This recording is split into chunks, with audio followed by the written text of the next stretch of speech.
கதிரேசன் தன் அம்மாவான வாசுகி ருக்மணி அம்மாவுக்கு கொடுக்குற டார்ச்சரை தாங்க முடியாமல் தன்னோட பொறுமையை இழந்து கதிரேசன் என்ன சொல்லிட்டாருன்னா, வீட்டை விட்டு நான் ஒன்றா வெளியே அனுப்பிச்சிடுவேன் அப்படின்னு சொன்ன வார்த்தைனால இந்த அம்மா வெளியே போய் உட்காந்துருக்காங்க. ஆனால் இந்த வார்த்தை இந்த வாசுகி அம்மாவுக்கு தேவைன்னு நினைக்கிறவங்க என்னோட சேனலுக்கு மறக்காமல் சப்போர்ட் பண்ணி ஆதரவு தெரிவிங்க. இந்த வாசுகி அம்மாவுக்கு கொஞ்சம் கூட நியாயமாக நடக்கலைன்னு கூட மனசாட்சி உறுத்தலை. இதில் பெத்த மகனை வீட்டை விட்டு வெளியே போக சொல்லிட்டான்னு சொல்லிட்டு ரோசம் வேற வந்துருச்சு. இன்னைக்கான எபிசோடில் வாசுகி அம்மா வெளியே உட்காந்துருக்கிறத பார்த்தா மரகதா ருக்மணி அம்மாவை கூப்பிட்டு வராங்க. எனக்கா இப்படி போய் வெளியே உட்காந்துருக்காங்க அப்படின்னு சொல்லிட்டு காமிக்கிறாங்க. அந்த சமயத்தில் தான் ராதிகாவும் பார்க்குறாங்க. நம்ம அத்தை வெளியே உட்காந்துருக்காங்களா அப்படின்னு சொல்லிட்டு போய் கூப்பிட்றாங்க. வாங்கத்தை, எந்த பிரச்சனையாக இருந்தாலும் வீட்டுக்குள்ளே வச்சு பேசிக்கலாம், ஏன் இப்படி தெருவில் உட்காந்துருக்கீங்க அப்படின்னு சொல்லிட்டு ராதிகா வாசுகியை கூப்பிட்றாங்க. இந்த மாதிரி வாசுகி அம்மா பண்ணுறாங்க அப்படின்னு சொல்லிட்டு ருக்மணி அம்மா பார்த்துட்டு இருக்காங்க. அப்படி என்ன நடந்துச்சு அப்படின்னு சொல்லிட்டு யோசிச்சுட்டு இருக்க சமயத்தில் தான் வாசுகி ராதிகாட்ட சொல்கிறாங்க. என்ன சொல்கிறாங்கன்னா, ஆமாடி, இந்த வீட்டுக்கு எனக்கு என்ன சம்மந்தம் இருக்குது, அவன் தான் பெத்த மயனே என்னை வீட்டை விட்டு வெளியே அனுப்புகிறேன்னு சொல்லிட்டான்.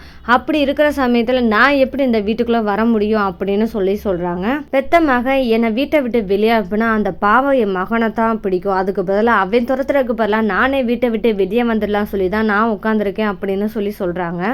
இதை கேட்ட ருக்மணி அம்மா, கதிர் தம்பி ஏதோ கோவத்தில் வார்த்தையை விட்டுட்டாரு போல, ஆனால் கதிர் தம்பி பேசினது தப்பு அப்படின்னு சொல்லிட்டு நினச்சிக்கிட்டு இருக்காங்க. எபிசோடு இந்த மாதிரி தாங்க போச்சு. இனி வர எபிசோடு எந்த மாதிரி இருக்குன்னு சொல்லிட்டு ஒரு ப்ரெடிக்ஷனாக பார்த்தலாம். இப்போ ருக்மணி அம்மா இனி என்ன பண்ண போகிறாங்கன்னா, கதிரேசனுக்கு கண்டிப்பாக ஃபோன் பண்ணி பேச போகிறாங்க. அந்த சமயத்தில் கதிரேசன் தன்னோட காதலை எப்படி இருந்தாலும் தனத்துக்கிட்ட சொல்லணும்னு சொல்லிட்டு கொஞ்சம் பரவசத்தில் இருக்காங்க. இந்த சமயத்தில் தான் ஃபோன் வருது கதிரேசனுக்கு. அதுவும் யாருன்னா ருக்மணி அம்மா ஃபோன் பண்ண போகிறாங்க. அந்த சமயத்தில் தான் இப்போ தான் கதிரேசன் கால் அட்டன் பண்ணி என்ன கேட்க போகிறான்னா, என்னம்மா எதுவும் எங்கள் அம்மா பிரச்சனை பண்ணிட்டாங்களா அப்படின்னு சொல்லி கேட்க போகிறாங்க. அப்போ ருக்மணி அம்மா சொல்ல போகிறாங்க, அதெல்லாம் ஒன்றும் பிரச்சனை இல்லை தம்பி, ஆனால் இப்போ உங்கள் அம்மாக்கிட்ட நீங்கள் பேசின வார்த்தை ரொம்பவே தப்பான வார்த்தை, இப்போ அதனால் அவங்க கோச்சிக்கிட்டு வீட்டு வாசல் முன்னாடி இப்படி உட்காந்துருக்காங்க அப்படின்னு சொல்ல போகிறாங்க. என்னம்மா இப்படி சொல்கிறீங்க அப்படின்னு சொல்லி கதிரேசன் கேட்க போகிறாங்க. அப்போ ருக்மணி சொல்லுவாங்க, ஆமாம் தம்பி, இப்படி வீட்டு வாசல் முன்னாடி எல்லாரும் பார்க்குற மாதிரி உட்காந்துட்ருக்காங்க, நீங்கள் கொஞ்சம் வாங்க அப்படின்னு சொல்லி ருக்மணி கூப்பிட போகிறாங்க. சரிம்மா தான் வரேன் அப்படின்னு சொல்லிட்டு கிளம்பி டக்ளஸை கூட்டிகிட்டு தான் வரப்போகிறாங்க.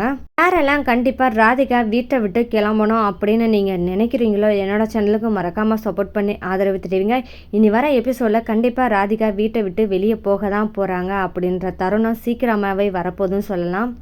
கதிரேசன் நேராக வீட்டுக்கு வராரு. வீட்டுக்கு வந்ததுமே தன்னோட அம்மா எப்படி உட்காந்துருக்காங்க அப்படின்னு சொல்லி பார்த்துட்டு தன்னோட அம்மா கிட்ட கேட்குறாரு, என்னம்மா இப்படி வெளியே உட்காந்து எங்களை அசிங்கப்படுத்தணும்னு சொல்லிட்டு உட்காந்துருக்கியா அப்படின்னு சொல்லி கேட்க போகிறாங்க.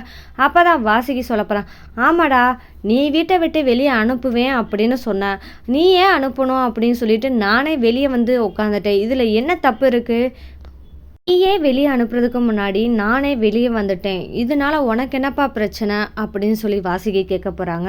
ஆமாம்மா, நான் பேசுனதெல்லாம் தப்பு தான், ஒரு கோபத்தில் சொல்லிட்டேன், கோபத்தில் பேசுனேன்னா அதுக்காக என்னை வீட்டை விட்டு வெளியே அனுப்புவேன்னு பேசலாமா அப்படின்னு சொல்லி கேட்க போகிறாங்க.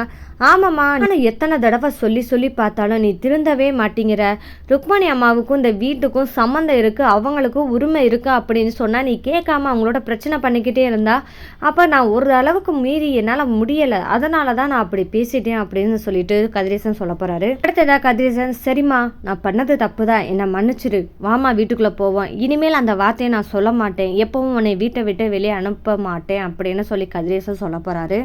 கதிர், நான் வீட்டுக்குள்ளே வரமாட்டேன் அப்படின்னு சொல்ல போகிறாங்க. என்னம்மா இப்படி சொல்கிற அப்படின்னு சொல்லி கேட்கும்போது, நீ சத்தியம் பண்ணி கொடு, நான் வாரேன் அப்படின்னு சொல்ல போகிறாங்க. என்னம்மா சத்தியம் கேட்குற அப்படின்னு சொல்லி கதிரேசன் கேட்க போகிறாங்க. இனிமேல் என்ன பிரச்சனை நடந்தாலும் நீ வாயவே திறக்கக்கூடாது, வாயை திறக்க மாட்டேன், அது மட்டும் இல்லாமல் நான் என்ன பண்ணாலும் நீ எதுவும் கேட்கக்கூடாது அப்படின்ற அளவுக்கு நீ எனக்கு சத்தியம் பண்ணி கொடு அப்படின்னு சொல்லி கேட்க போகிறாங்க. என்னம்மா இப்படி சொல்கிறேன், அப்போ நீ பிரச்சனை நீ வீட்டுக்குள்ளே பண்ணிக்கிட்டு இருந்தா நான் எதுவுமே கேட்கக்கூடாதுன்னு சொல்கிறியா அப்படின்னு கேட்க போகிறாரு. ஆமாடா, நீ எதுவுமே கேட்கக்கூடாது அப்படின்னு சொல்லி கேட்க போகிறாங்க. உடனே, அப்படியா, நீ இவ்வளோ பிடிவாதமாக இருக்கேன்னா கண்டிப்பாக ஏதாவது பிரச்சனை பண்ணுவேன் தான் தெரியுது, அப்போது நான் இதுக்கு ஒரு வழி பண்ணியே ஆகணும் அப்படின்னு சொல்லி கதிரேசன் நினைக்க போகிறாரு. அப்படியா நீ கேட்குற, அப்போ நான் சரின்னு ஒத்துக்கிறதுக்கு முன்னாடி எனக்கு ஒரு சத்தியம் நீ பண்ணி கொடுக்கணும் அப்படின்னு சொல்லி கேட்பாரு. இனிமேல் இந்த வீட்டில் ராதிகா இருக்கக்கூடாது, ராதிகா ராதிகாவுக்கும் உனக்கு எந்த சம்மந்தமும் இருக்கக்கூடாது அப்படின்னு சொல்லி எனக்கு சத்தியம் பண்ணி கொடு அப்படின்னு சொல்லி கதிரேசன் கேட்க போகிறாரு. உடனே வாசுகி என்ன நம்ம ஒரு சத்தியம் கேட்டால் இவன் இந்த மாதிரி கேட்குறானே, நம்ம ராதிகாவை வச்சு தான் நம்ம கதிரேசனுக்கு கல்யாணம் பண்ணி கொடுக்கணும் அப்படின்னு நம்ம நினச்சிக்கிட்டு இருந்தா இவன் இவளை வீட்டை விட்டு வெளியே அனுப்பணும்னு சொல்லிட்டு கேட்குறானே அப்படின்னு வாசுகி யோசிக்க போகிறாங்க. இவன் சொல்கிற மாதிரி நம்ம போனால் தான் கரெக்டாக இருக்கும். இவன் சொன்ன மாதிரி ராதிகாவை இப்போதைக்கு வீட்டை விட்டு வெளியே அனுப்புகிற மாதிரி அனுப்பிட்டு இந்த வீடு நம்ம கைவசம் வந்ததுக்கப்புறம் தனத்தை வீட்டை விட்டு வெளியே அனுப்பிச்சி விட்டுட்டு ராதிகாவை அப்போ கூப்பிட்டுக்குருவோம் அப்படின்னு சொல்லி யோசிக்க போகிறாங்க. அடுத்ததாக என்ன நடக்க போகுதுன்னா, வாசுகி அம்மா வீட்டுக்குள்ளே போகும்போது ருக்மணி அம்மாவும் மரகதமும் வாசலில் நிற்க போகிறாங்க.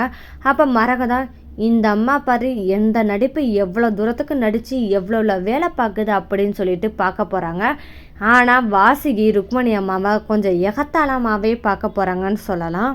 அப்படி என்ன மனசில் வச்சுக்கிட்டு வாசுகி பார்க்குறாங்கன்னு பார்த்தா, என் மக வாயால் என்னை வீட்டை விட்டு வெளியே அனுப்ப வைக்கிறதுக்கு காரணமாக இருந்ததே நீங்கள் தானே. உங்களை வீட்டை விட்டு வெளியே அனுப்புறது தான் என்னோட முதல் வேலை. எப்படி என்னை மக வாயால் வீட்டை விட்டு வெளியே அனுப்புவேன்னு சொன்ன வாயால் இனிமேல் அனுப்ப மாட்டேன்னு சொல்லி வச்சு வீட்டுக்குள்ளே வந்தேனோ அதே மாதிரி உங்களை வீட்டை விட்டு வெளியே அனுப்பும்போது அவனால் எதுவுமே சொல்ல முடியாத அளவுக்கு நான் வைக்கலை, என் பேர் வாசுகி இல்லை அப்படின்னு சொல்லி கொண்டு வர போகிறாங்க. ஆனால் ருக்மணி அம்மா எப்படி வாசுகியோட திட்டத்துக்கு பதிலடி கொடுக்காம இருக்க போகிறாங்க? கண்டிப்பாக கொடுப்பாங்க அப்படின்னு நினைக்கிறவங்க என்னோடய சேனலுக்கு மறக்காமல் சப்போர்ட் பண்ணி ஆதரவு தெரிவிங்க. அது மட்டும் இல்லாமல் ருக்மணி அம்மா அந்த மாதிரி எகத்தாளமாக பார்க்கும்போது ருக்மணி அம்மா தன் கண் பார்வையாலே என்ன சொல்ல போகிறாங்கன்னா, நீ எவ்வளோக்கு எவ்வளோ பண்ணுறியோ அதுக்கு பதிலடி கொடுக்க நான் ரெடியாக தான் இருக்கேன் அப்படின்னு சொல்ல போகிறாங்க பார்வையாலே. இந்த தருணத்துக்காக நீங்கள் காத்துட்ருக்கீங்கன்னா என்னோடய சேனலுக்கு மறக்காமல் சப்போர்ட் பண்ணுறது மட்டும் இல்லாமல் இந்த வீடியோ பிடிச்சிருந்தால் லைக் பண்ணி தெரிவிங்க. மீண்டும் சந்திப்போம்.